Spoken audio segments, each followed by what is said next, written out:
Make sure I hit it on the cloud. So welcome everyone to our Wednesday webinar. We're rounding out the fall schedule. We do have one on December the 6th for HSEA members, and that will be at 7 p.m. Eastern.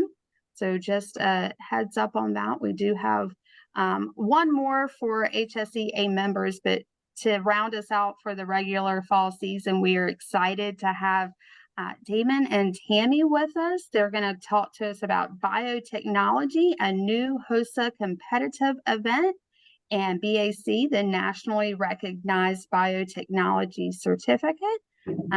They are from Bio-Rad Biotility. So welcome you guys for joining us. We're so excited, and we'll go ahead and get it turned over to Damon and Tammy.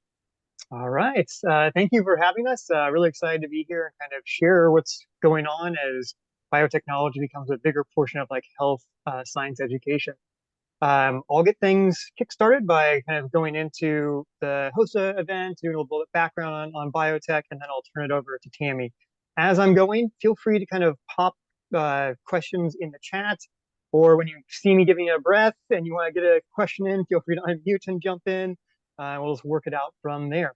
I'm gonna go ahead and share my screen and jump into this presentation. Let me just make sure that everybody can see that. Just give me a thumbs up if you can see that, Nancy. That way I just know everybody else can see it. Great. Okay, so my name is Damon Tighe. I work for Bio-Rad, which is a big biotech company that's been around since the 1950s. We kind of do support of everyone that's in the life science research world and in the clinical diagnostics world. So we're like somebody that sees a lot of how biotech gets its way into kind of the medical community. And so I'll be kind of hitting a couple things within this talk, mainly giving you all the details you need to kind of round out why there's this new HOSA event, what it's going to look like, and things like that. So students over the last couple of years have been exposed to a lot of biotech vocabulary through routes you probably would have never expected, which was through the general media due to the pandemic. So they picked up on a lot of these terms, and they haven't always picked up on all of the content that goes along with that vocabulary. So this is a really interesting period of time because we've got a chance now to take a lot of these things that they at least can say and help them fill that out, understand them, understand the skill set, and then how that applies to the medical community at large. And so that's everything from words like PCR, the polymerase chain reaction, to real-time PCR, basically a way to monitor a PCR reaction in real time very quickly. Antigens, antibodies, all these things that were incorporated in our diagnostic processes for understanding the spread of the SARS-CoV-2 virus. And so I think there's a giant opportunity right now to build on this vocabulary by teaching them the theory and the skills. And this all feeds into a general market that is growing enormously fast. I mean, biotech's been growing very strongly for the last 20 years, but definitely in the last 10, it's taking these giant jumps that are on pace with what we've seen in the tech sector. And it's interesting because biotech touches a whole bunch of different kind of domains of industries, but it's always been a large part of what's going on in medicine, everywhere from the research to the diagnostics to the actual therapies. And so HOSA in the past year has launched this new kind of biotechnology competitive event. And so it was really interesting actually getting to go to a couple of these last year and help facilitate the competitive events. And so I'll dig into a little bit of that more at the end. Remember, this is kind of different though than kind of the kind of biomed. Biotechnology, right, is kind of the science behind a lot of the medicine. So it's more focused on those type of skills, that type of theory, then also understanding how biotechnology makes the tools for the medical marketplace. So just to kind of give you a general foundation in what biotech is an ancient kind of domain. We've been more or less doing biotech ever since we started doing cultivation of different organisms to get us things we wanted. So that's things like making bread, or using that same organism, Saccharomyces, the baker's yeast, to brew other things that humans might want. I mean, you can find protocols for making this type of stuff that go back to 6000 BCE. You know, they weren't as streamlined and they didn't have the, CGMP and quality control groups that we have now in biotech, but they were definitely regimented protocols so that people could reproduce these processes. And what students are going to be exposed to with the HOSA biotech, though, is not beer brewing and bread making, but more of the contemporary biotechnology tool set. And so that's going to draw on their knowledge that they're probably picking up in a lot of classes already, which is genetics, molecular biology, some biochemistry, some cell biology, microbiology. And then once we get to the manufacturing side of biotech, which is a really big portion of it that isn't always highlighted in a lot of curriculum, you also have a lot of engineering, physics, chemistry, and computer science that all fits in there in order to be able to fill out this entire industry. So a great case study, actually, that I use a lot of times when I'm first talking to students about kind of contemporary biotech is the case study around insulin. And so the reason I start with this is because most of the students, right, have some knowledge about insulin or diabetics. In fact, I've been using this as like a flashpoint in conversation with students for probably the last 10 years I've been working for Bio-Rad. And sadly, every time I go into a classroom over the course of those 10 years, I feel like the percentage of students that can raise their hand when you ask, do you know somebody that's diabetic, has just gone up and up and up. So now when I go to the classroom and ask this, it's usually like 60 to 70% are raising their hands, which is great because this gives them a reason to want to understand this, right? They've got a personal connection to it. And so I'll usually play this game with them, which is where does insulin come from? And then let them try and figure out where it comes from what they know. And it's usually like the doctor's office, the pharmacy, and then you ask them, okay, where do they get it from? You play this game going up. And eventually, you know, unless you've got some students that have already kind of learned about this, they kind of run out of where it comes from. And this then gives me a chance to kind of step in and talk about insulin as a whole and kind of how it was first kind of brought into the medical community, which was by harvesting pancreases from slaughterhouses. So these are pictures from Eli Lilly out there in Indianapolis way back in the day when they would just go to the slaughterhouses, get those pig and beef pancreases, cow pancreases, and then basically grind them up, do chromatography in order to separate out the insulin, and that's the product that people were injecting. And this was good at the time, but then in the 70s, there became this huge issue that was taking place, which was if you looked at the number of diabetics and you looked at the number of slaughterhouse animals, diabetics were growing like this, slaughterhouse animals were only growing like this.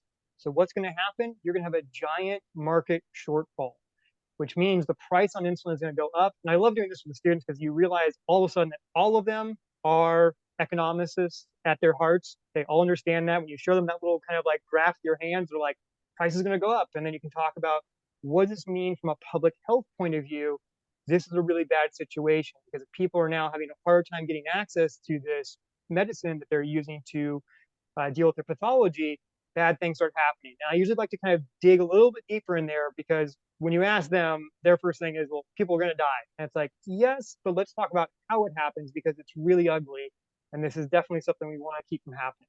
So once we lay that down, then we talk about the solution that arrived through modern biotechnology manufacturing, which was basically this kind of workflow here. And this was more or less a collaboration between Eli Lilly, the old pancreas juicer, and South San Francisco's company called Genentech. So what they did was they took the human insulin gene, they moved it into a bacterial plasmid, and then took that plasmid and then moved it inside of, I jokingly call everyone's favorite butt bug, the E. coli organism, and then we're able to kind of grow this bacteria up and get it to produce human insulin. And then what they could do is they could harvest those bacteria, extract the protein, purify it, quantify it, and run it through all the quality control. And all of a sudden you've had something that was injectable. And this was big for a number of reasons. The first time, this is human insulin. Before, what people were injecting was one amino acid off, which meant that some people would get immunological responses to it. So A, now we've actually got human insulin. B, you're not growing slaughterhouse animals that take months. You can get this turned around in 2 weeks. And so the scalability goes up. And all of a sudden, we basically miss this giant public health crisis of the early 80s due to the number of diabetics growing faster than insulin production. So I think this is always a good kind of starting point for them just to kind of understand conceptually why this is such a big deal. So modern biotech is basically providing us solutions that nothing else could have. And that's why it's really exciting. And this, remember, this is 1978, 79. This is the infancy right here of modern biotech. What's happened since then is incredible. And we want students to be aware of that and to be excited. This is also a field that they could be involved in that could allow them to make big differences in other people's lives through medicine, but not necessarily having to be in the clinical environment. So let me give you a little bit of this, more of the stuff I showed to students, but it helps you kind of understand the excitement of what's coming. So we have these emerging futures. A lot of people are just starting to kind of hear in the news and stuff like that. So gene therapies have been, on the tip of people's tongues for like 20, 30 years, but it's really only, I'd say, in the last half a decade that we're seeing the prospect of them become realities. And so the most recognizable one of these is Victoria Gray's story. She's in the clinical 1 trial for a CRISPR-based gene therapy to solve her sickle cell disease state, and it works for her beautifully. And so right now, this is in, I think, a combined phase 2, phase 3 trial. And so we're looking at this potentially being a therapy that's on the market within the next decade, which is really exciting. And this is the tip of the iceberg. If you go into clinical trials right now and just type in the word CRISPR, you're going to find just a list of things coming through. And so we're seeing gene therapies finally pay off from all this talk we've heard about in the last couple of decades. Organ printing has also come online extremely fast in the last couple of decades. So the first real big breakthrough was in 2001 when people were starting to print bladders and then be able to put them into people. And then you had things like livers, kidneys being done in animal models like pigs. None of these have been done in humans yet, but we're definitely edging our way there really, really quickly. External tissue stuff like dermatology stuff like ears and things like that, we've got that down really well now. We can print you basically a bio pattern of collagen, say of your ear, take your stem cells and then regrow that onto that surface and then implant those things. And so this is definitely a field that's kind of exploding really quickly. I always give this one to students because they get really excited because they're like, oh, cyborgs finally. And I remind them, they're like, actually, cyborgs have been here for a while. Most of your grandparents probably are a cyborg.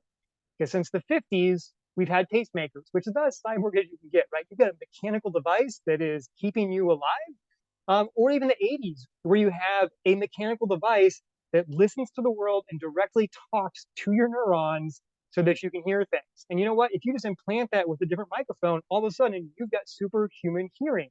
So that is about as cyborg as it gets. But I know what students really think is like 2014, where this gentleman here is a double amputee, and APL basically replaced him with 2 robotic arms that can take basically nerve signals that are coming from him thinking about his old arms and then translate those into movements in his mechanical arms.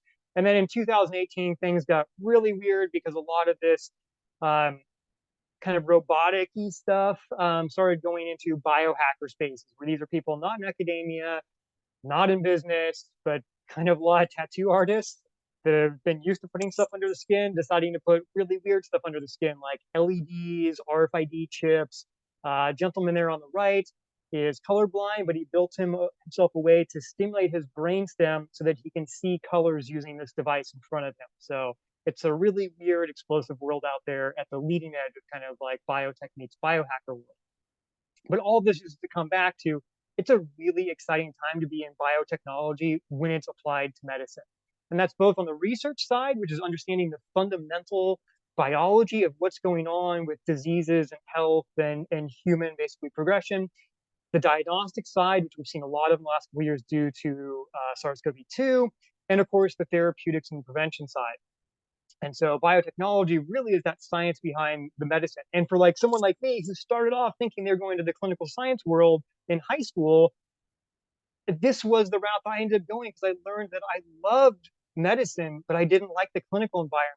And biotechnology allowed me to do what I really loved, which was the application of science for community good, but not necessarily in the clinical environment. And so this is also a big pathway for a lot of students that like medicine, but maybe clinical environments aren't for them. So there's a lot out there when it comes to like benefits from patient care. When it comes to biotechnology, there's a ton of career opportunities. Everything from actually being in a clinical environment where you're helping, say, medical researchers run experiments and tests for clinical trials, all the way through more of like the traditional kind of lab zone. And then even there's some places that are kind of emerging right now, which is people that understand genetics and bioinformatics and are being able to do kind of genetic biocounseling with folks as well. There's also been a big push from the recent US administration to really increase what's going on in biotechnology and biomanufacturing. So there's a lot of education money pouring in there, in addition to a lot of money allowing us just to grow the biotech and medical market when it comes to biotech applied to it. So let's dig into the HOSA competitive event now, since you've got a little bit of idea of what's going on in biotech. Actually, let me give a little breather in there. Are there any questions on any of that stuff before I move on to HOSA? I'm really bad about breathing sometimes. So I'm going to take a sip of my coffee, and if anybody has a question, you can get it out there right now.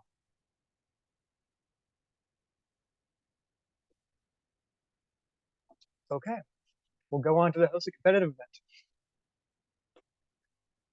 So let me give you a background on why Bio-Rad's involved in this, and then I'll give you like the more of the details on the HOSA event. So Bio-Rad got involved mainly because we're somebody that's really interested in growing the overall biotechnology market, and we realized that education is a big part of that. If you don't have people that are understanding these technologies, there's no way for kind of the markets to grow. And we're a company that's been there a long time and really helped the field grow in many, many different ways. The beauty about Bio-Rad is they're a very kind of long-term looking company. Like I rarely hear about them talk about things like as quarters. It's like, what are we doing over the next decade? How are we changing the world as far as being able to increase what's going on in the research and in the medicine side of the things that we do? So we're a worldwide company with almost 8,000 employees, almost 140 locations, and we operate in 35 different countries. So a lot of times people are like, oh, Bio-Rad, I know you guys are down the road from me. And it's like, well, there's a good chance of that because yeah, we've got a lot of locations. Most of our companies kind of split into two major groups. One basically works for life science product solutions. So this helps people on the research side of the medical world. These are primary, science folks that are trying to figure out how does this disease state come to be, things like that. And so we offer all the tools for people to study those types of things. And then on the other side of the company, we do clinical diagnostic work. So a lot of those kits that get used in hospitals are things that Bio-Rad are producing. So we produced like one of the first HIV kits in the world. We produced one of the first mad cow disease kits in the world. We do a lot of kind of bloodborne work and things like that. And then about 25 years ago, we had a high school teacher that joined us who was like, you know what, it'd be really nice if all the stuff that was going on in biotech, I could actually get in my classroom and not the way that I've been doing it, which was like dumpster diving to get stuff and then more or less building out curriculum until I ran out of that stuff. And so luckily, because that long-term perspective, the CEO at Bio-Rad gave Ron Mardigian some space and some time and a little bit of funding and said, what would you do to bring this into classrooms? And so what Ron did was he took kind of what Bio-Rad was building for researchers, then figured out a way to kind of take those same items and then make it so that it was something you could easily bring into a classroom and then teach those techniques. So since then, we've served about 1 million students, and we train probably about 2,000 teachers every year, hands-on at conferences, through webinars and things like that. So let's now take a deeper look at the HOSA event. So there's going to be like classic HOSA event. There's kind of two sides to it.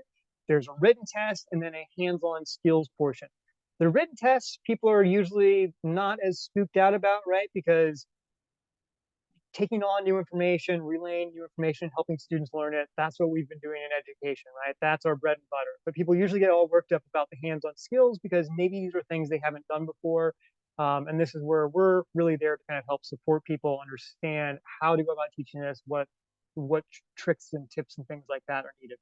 So the written test, 50 multiple choice questions. You've got about 60 minutes to do that.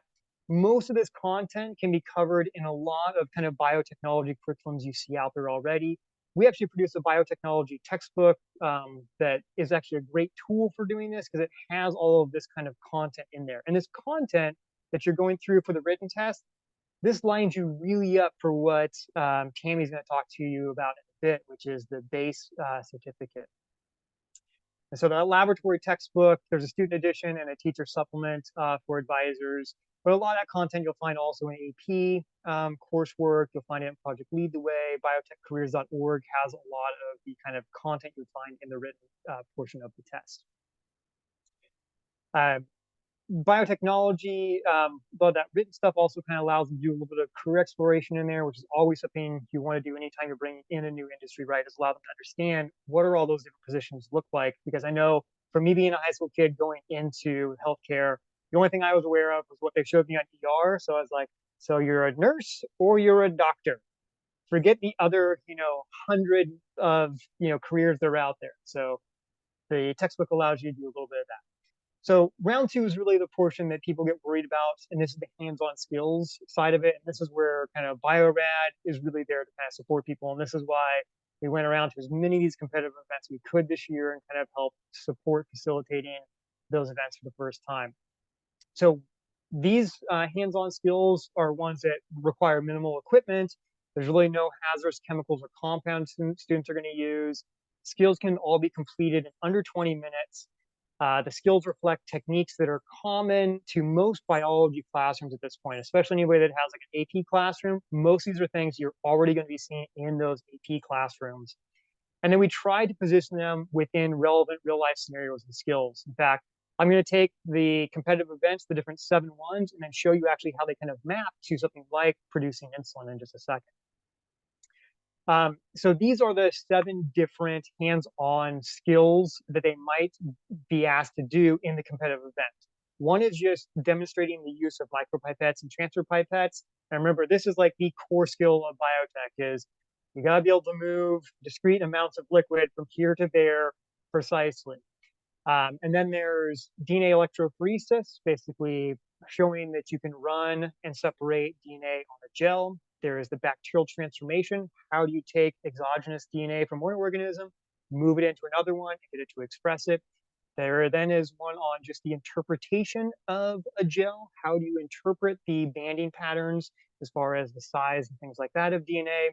There's one on doing restriction digestion, which is just enzymes being used to cut pieces of DNA in discrete locations. Then there is the Bradford protein quantification, which is just a way to easily quantify how much protein is in a sample. And then a qualitative ELISA. So ELISA is a technique that's used to detect the presence of a specific antigen. So if you think about like most of the at-home tests that people have been doing for SARS-CoV-2, most of them are based upon the same technologies as are found in ELISA. So antibodies interacting with antigens and giving you a chromatic output.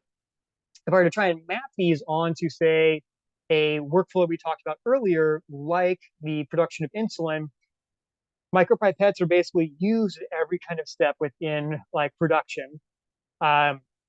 A bacterial transformation is used at this step when we've taken the human insulin gene and then put it inside of a plasmid. We use bacterial transformation to basically drive that plasma inside the bacteria. We would have used the restriction digestion and actually to open up the plasmid and help put that human insulin in there. We would use the gel electrophoresis to confirm that that had been put in there before driving it into E. coli. And then once we'd gone through and purified the protein, we would use a Bradford assay to actually analyze how much of it did we recover. And we might use an ELISA just to confirm, or antibodies to confirm that that is the protein that we've isolated. And so all of these skills map into kind of corresponding usual production pathways within producing drugs and therapies that are used within medicine. To support all of this, Bio-Rad built out a whole bunch of different tools. And so we have like HOSA guidelines, which make it really easy to understand what's being asked of students during those competitive events. The biotechnology textbook is a great way to get all of the kind of background content that they need for the written test, and also it has the protocols that they would be using in the hands-on portion of the competitive event. Then we also have an entire YouTube list showing students all of those procedures, what they look like in practice. And so we've got 3 really good kind of pillars for them to lean on for that competitive event.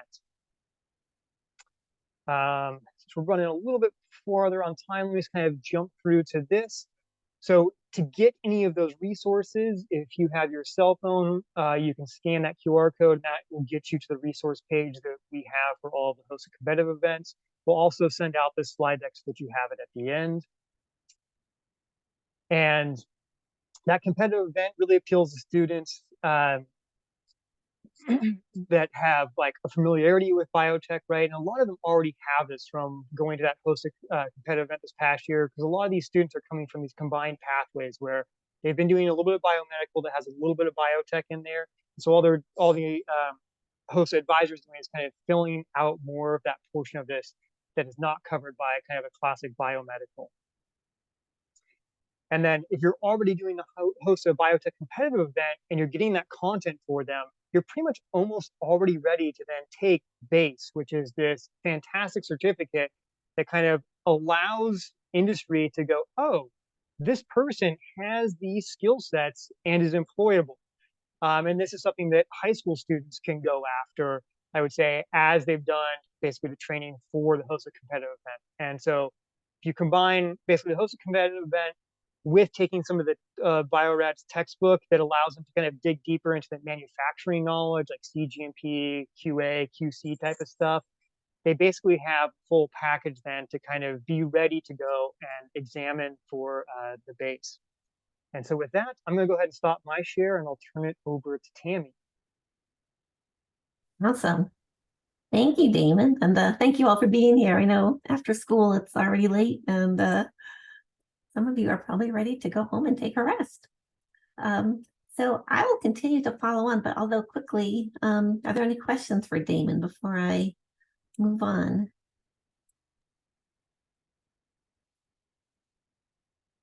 Oh. Okay, cool.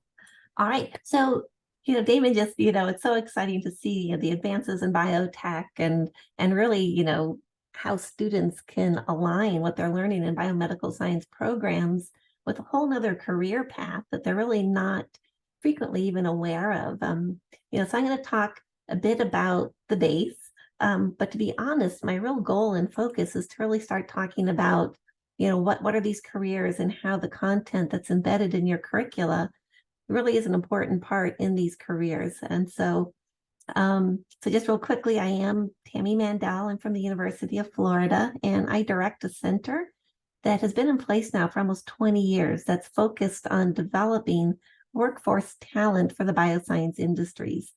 And we do this by direct training to the industry. I come out of industry myself. We also do a lot of educator professional development, but of course, today we're here to talk about the BACE and the careers.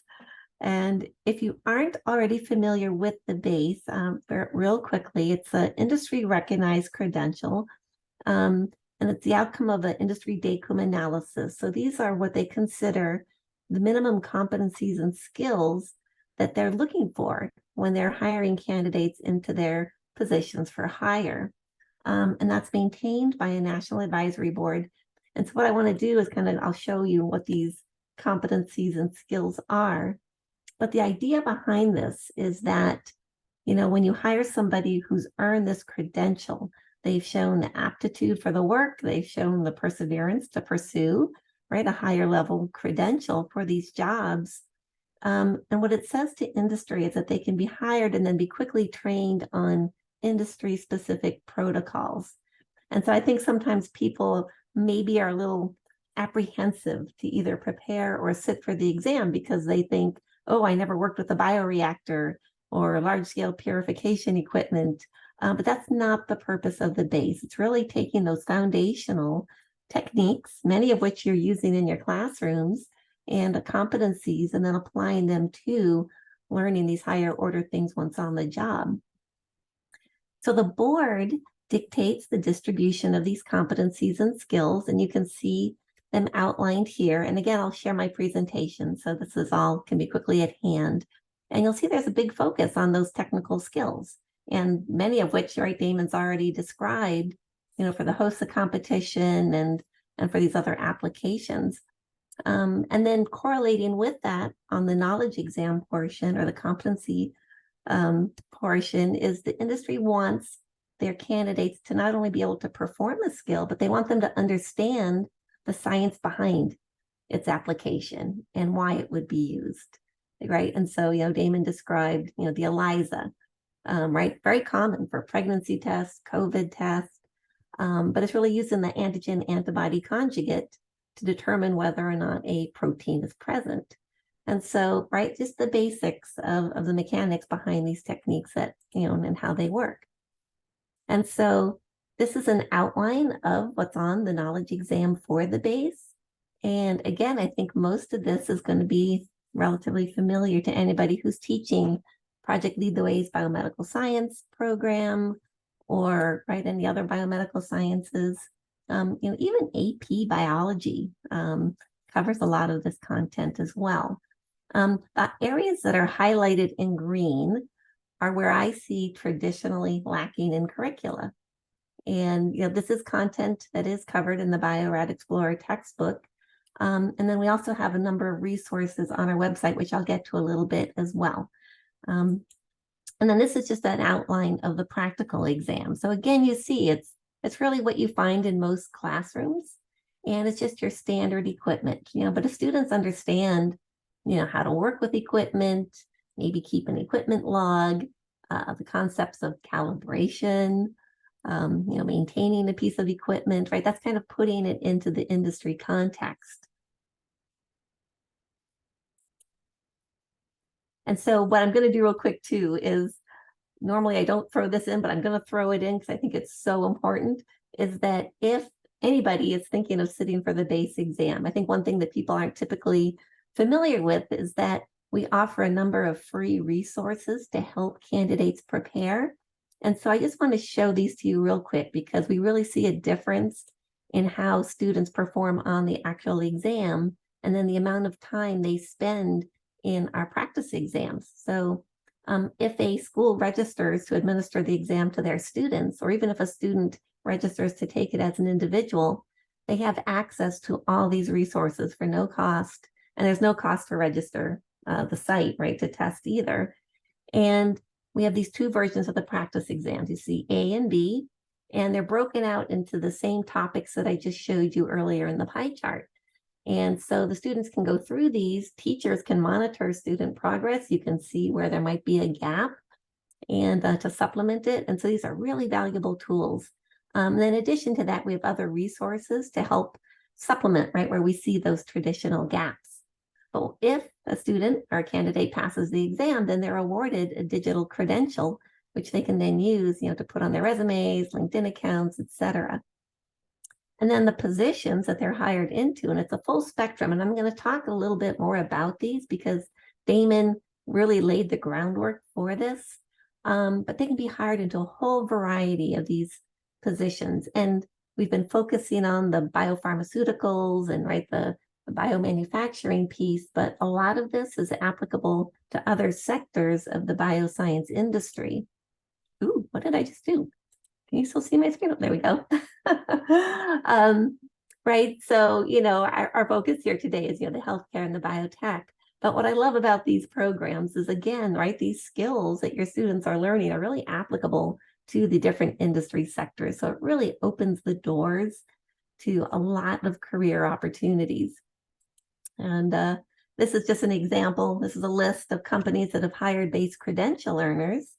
And you can see it really spans that variety of the industry sectors. So we have Boehringer Ingelheim, biopharmaceutical manufacturing, gene therapy manufacturing. But then there's also food and juice companies, or medical device companies, agricultural-based companies. And so just again, I think what excites me most is this opportunity for expanding these options for careers. And the one thing about the industry that I really like is once you're in the door and you show the aptitude for the work and the willingness to work beyond your job description and to learn more, they're going to grow you in the company. There's much less of a glass ceiling.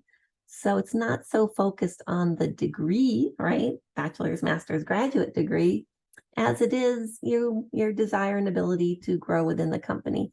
And so I've seen people come in at the entry level, high school or the 2-year degree programs, and really rise into managerial type roles just by, understanding the processes and working their way up. I'm going to talk a little bit more about these different positions, and I want to talk about how, what you're teaching and even the BACE, how that aligns with these careers. Again, because these are really meaningful, high growth, rewarding career paths. And, my goal one of these days, get up on my soapbox here, is I want these to be deliberate career choices for students. Very often they enter the industry careers because they didn't get into medical school or graduate school, or right, their plan A didn't work out. And so by default, they say, oh, I guess I'm going to industry. And like I said, these are really great opportunities. And I would love to see this being a deliberate career path. So research and development in the industry. So this is where I find students, if I ask them, if they express interest in the industry, this is kind of the default position because it's most familiar to them. But this is where they're really looking, right, to build that next blockbuster product. So not just discovering it. A lot of times they license that from academic settings or research institutes. But, taking that idea and then figuring out what you need to make happen to develop it and scale it up into a full product. And so, in the example of insulin, a lot of times we're using cell systems to make these products. We have to optimize those systems. What's the best media? What's the best growth parameters? What other things do we need to do so we get the highest yield?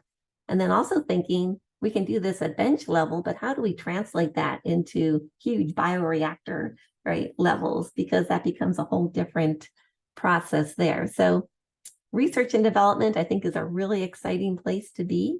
The other side of research and development is what we call characterizing the properties of the product, and then assay development.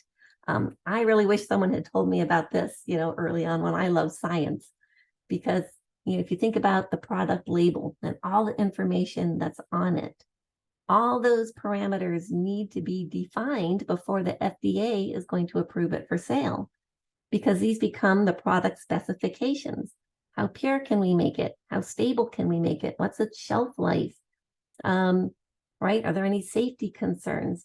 All this information is critical, and it's actually the benchmark that we use to determine whether or not a product that has been made, right, in a GMP facility can be released for sale. So a lot of work goes into identifying this. And then the other piece is, how do we test it? How do we test if our product is pure? Well, you're doing that in your classes. If you're doing gel electrophoresis, if you're doing PCR, right? We have all these different assays in place that help us determine the purity of a product. How do we know that it's doing what we claim it's going to do? Assays, again, these, the ELISAs, the immunoassays, the protein, right, concentration, right? Again, these are all things that are used to test these products. So once a product has been approved by the FDA, and then we're making that product, we have to test it before we can release it for sale. And so that's where the quality control unit comes in, is they take those assays that were developed in research and development, and now they use them. Again, this is like a job where I think, I wish I'd known of this sooner, because it's hands-on. You're doing all these techniques. It's very applied. It's rewarding. You're testing a product that's going to impact a human life. And once again, these are all techniques that students are learning in biomedical science programs. And then manufacturing. So, right, these are the people that make the product. And, it's really going to differ based on what the product is, what the process is for that particular company. But it could be working with bioreactors, large-scale purification systems. It could be as simple as being involved in buffer prep, media prep. But we have this whole system. Typically, we call it upstream and downstream processing. Upstream processing is where you're working with the cells, growing up the cells, monitoring the cell growth, harvesting the cells. And then downstream processing is when we actually want to now purify our product away from all that cellular debris. So Damon talked about harvesting or purifying insulin away from, right, that mush of pancreas. And you think, how in the world could they purify protein, a pure protein away from all that goo? And it's simpler now that we're using the cell systems, but you still need to be able to purify the product away from that cellular debris. So again, it's an exciting place to be. And again, right, techniques and skills that your students are learning. Now, the quality assurance group, this is a good place to be for students who like science, but don't necessarily want to do science. The QA group are the people that really oversee the regulatory compliance. So when you're making a product such as insulin that's going to impact a human life, we have to do that in compliance with the FDA and what we call good manufacturing practices. And this is really a culture of working. It's a way of working where everything is done in what we call a state of control. Because if we do it right in this manner, there's much less likely for something to go wrong. And so really the emphasis of working in these work environments is maintaining what we say is control. And so QA really oversees these operations to make sure that's the case. And a lot of times, well, it's done through documentation, making sure people are properly trained, conducting audits, and then reviewing all the data associated with manufacturing and testing these products before you make the determination of whether or not that product can be released for sale. So in QA, what they want are people who understand the science and then can make informed decisions about quality parameters. So that was quick. I know I'm going through this quickly, and certainly, either after today's session, if you want to just touch base with me, I'm really happy to talk more. But again, the take-home message is that these are really good careers and they do make a difference. And I know a lot of students go into the biomedical sciences because they care. They want to have positive impacts on humanity, the world, right? Individuals' lives. But like Damon mentioned, and I've heard many times in the past too, is, sometimes students get into a biomedical science program and realize, these clinical roles maybe just aren't for them. And these are really opportunities then to really take what they know into a different direction and still have that impact on life. So before I move on, are there any questions? I know I'm going really fast. Oh, hopefully I didn't lose everybody. You all still here? There was a question for you. It talked about, do high school students take this? Let's see. It was from Sheila. Do high school students take the exam and are they successful? Yeah, it's a great question. So the answer is absolutely. As a matter of fact, the primary candidates that sit for the exam are students who are in high school students who are in rigorous biotech programs or Project Lead the Way's biomedical science program. And a gap analysis was done. Project Lead the Way did one several years ago, but they're actually updating it because they also have now revamped HBS. And so if these students are preparing for the exam, like I said, I highly recommend making use of the practice exams, primarily because of those items I had highlighted in green, right? Understanding why do we have good manufacturing practices? What's the role of the FDA? What's the role of the quality control unit, the quality assurance unit, right? Understanding these different parameters, that industry culture, because it's really a paradigm shift, right? We all learn science in the context of academic research. How do you now use those same competencies and skills to discover, manufacture, and test a product? And then in terms of success, so the pass rate for high school students has been right around 50%. It's a difficult exam, and that difficulty level is set by our National Advisory Board. Again, because we are making products that are regulated and impact human life, the industry really wants to make sure that if they're hiring somebody based on a credential, that it's a credential of value. And so that's also why we maintain the ISO 17024 compliance. In terms of that pass rate, and I don't have the data I can show you, but where we see candidates struggling the most is with the applied math. And so if this is something that you're exploring, then I highly encourage students to just practice the math. How do you make a molar solution? How do you make serial dilutions? How do you make standard dilutions? Weight volume measurements. And I think that is going to make a difference in the pass rate also. But I definitely, so the other thing with students I know in, these programs, and especially the programs you're teaching, is that they're all looking at post-secondary education.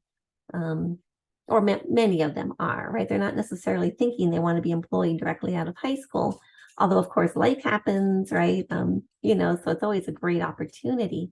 But credential earners are also snapped up in post-secondary scenarios, either as undergraduate research assistants or getting internship positions, or possibly working part-time, you know, in a company as they're progressing through their post-secondary studies. So absolutely, secondary, yes, love them. Come join us. Damon mentioned this also, and I know Nancy had put this in the chat. I highly encourage you also to look at the biotechcareers.org website. This has a lot of information about these careers all over the world, as well as programs that support the careers. So it's really a great resource for teachers and for students. And then, of course, right, the Bio-Rad textbook. So we're super excited about this synergy that we have with Bio-Rad. This has been, you know, years in partnership, and you know, just a fantastic combination of opportunities to practice the hands-on applications, put it in the context of the theory, and then that translates to, right, success on the BACE. Well, I can't promise that, but it helps. And then I also want to mention that we do professional development for educators. I really think that it is helpful, you know, if you're teaching that, you know, you just, if you're teaching some of these topics, if you're teaching an ELISA, for example, to put it in the context of an industry application, right, all of these techniques. And so IBTE, it's Industrial Biotechnology Teacher Experience, and it's really designed to help educators do that paradigm shift from teaching science as an academic endeavor, or maybe as a clinical application, to really learning about what it's like to work in the industry culture, the industry lingo, so that they can carry that forward into their classroom and, you know, really help, you know, expand awareness of these opportunities to their students. And the BACE, it originally launched out of Florida in 2012. It's now pretty much used all over the country. It was featured in this year's Coalition of State Biosciences. Bio is the international industry organization for the bioscience industries. And so for them to now be looking at credentials and valuing credentials is a huge step. If you don't see your state highlighted here, it doesn't mean you can't use it. You can help pioneer it in your state. We are happy to work with you on that. I also want to mention that the National Science Foundation has funded expanded awareness of the BACE credential. And this is a really fun little video. I think it would be very informative to your students. It really showcases industry talking about the BACE, the careers, as well as credential earners, and you know, why they sat for the BACE and the value to them. And also expands career awareness as well. I know I'm getting close on time. My intent wasn't going to leave time for questions. So last year we piloted the BACE as a HOSA competitive event, and really excited about this because, as Damon mentioned, you know, students can be preparing and, you know, participating in these activities with the Bio-Rad experiences, you know, but there's also the option, and I want to say, but I want to say, and, right, that, you know, maybe this year your students, you know, participate in the Bio-Rad events and, you know, through that gain the confidence to move on to sit for the BACE. They can certainly do that. It's available as a computer-based option. This year at HOSA, we're looking into offering it as the full paper and pencil practical format.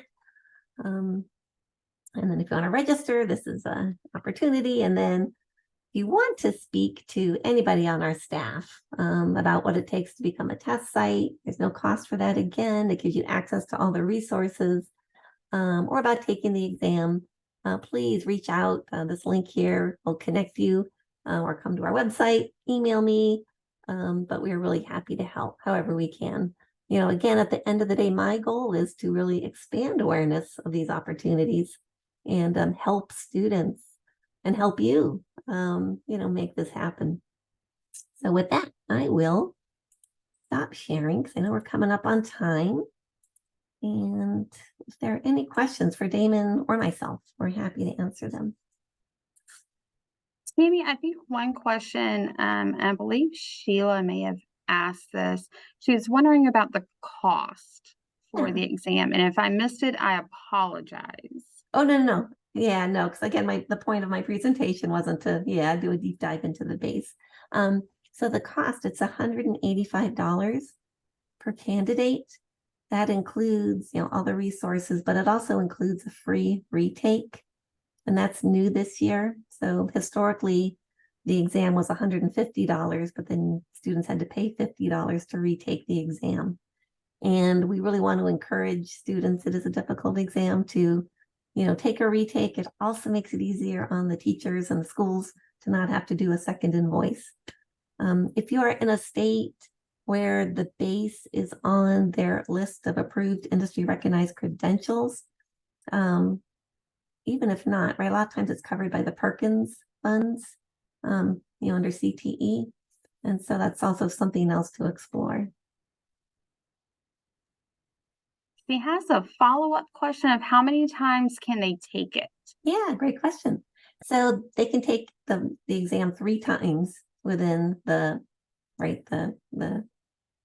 is it? The academic year, right? So, but it also, so if you take the exam, say in April, right, your first attempt, you can now do a free second attempt, and then you can take a third attempt if you like. That all has to happen before December 31st of that year. But it's a 20-day waiting period between retakes also. And we hope they're studying in those 20 days. Any other questions from our people on the call today?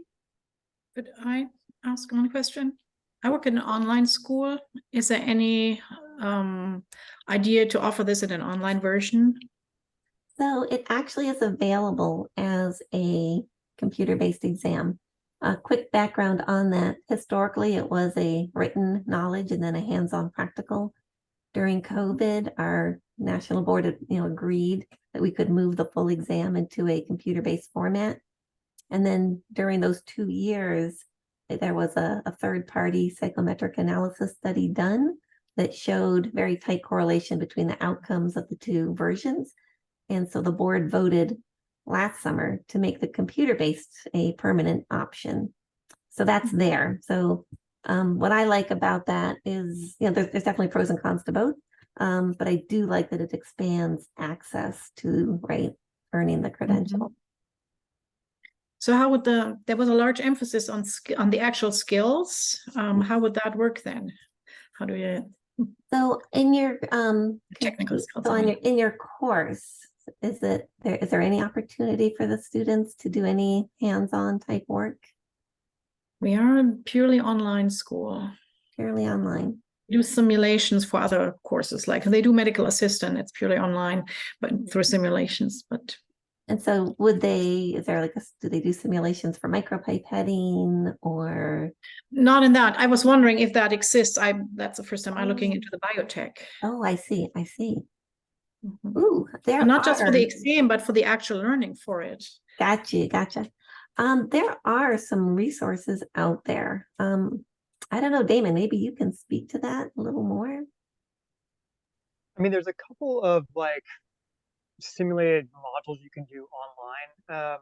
I'd have to send you an email probably with the ones that I found, because they're ones that kind of developed really quickly during the pandemic, so I don't have them off the top of my head. But that's predominantly what I've seen in that space. And so they're kind of like animations, right, where students are moving pipettes around and then going through the protocols of how you'd use it. But it's hard because you're getting general workflows, but I feel like you're not necessarily getting that tangible skill sometimes with them. So, but I mean, you see that with also medical stuff as you're doing that, right? So it's hard to teach phlebotomy through a computer. But we do it online. It's accepted. But you do it. Yeah. So it's the same. There's a clinical, specifically for phlebotomy, there is a clinical part to it. They have to find a clinical space and do it, though. Yeah, that's right. Okay. The whole theme is interesting. Where's the school, Astrid? Good question. In Oregon. In And Oregon Oregon. just accepted the BACE credential. Okay, you And want that's to my background, so I'm interested in it. I just wonder how we could realize it. well, thank you for being here. You want to put your email in there, and that way Damon can share more knowledge with you, because he's the smartest person on the call, on the webinar. We Okay. decided that earlier. No, All and right. Tammy is tied with him for sure. It's fine. You can Okay. give it all to Damon. Oh, Yolanda, you are too. We are so appreciative of you all being here and providing this webinar for us. We are pleased that both Biotility and Bio-Rad are members of the consortium, so they have close relationships with health science state leaders across the nation and are interested in what you need for your students to be successful in the classroom.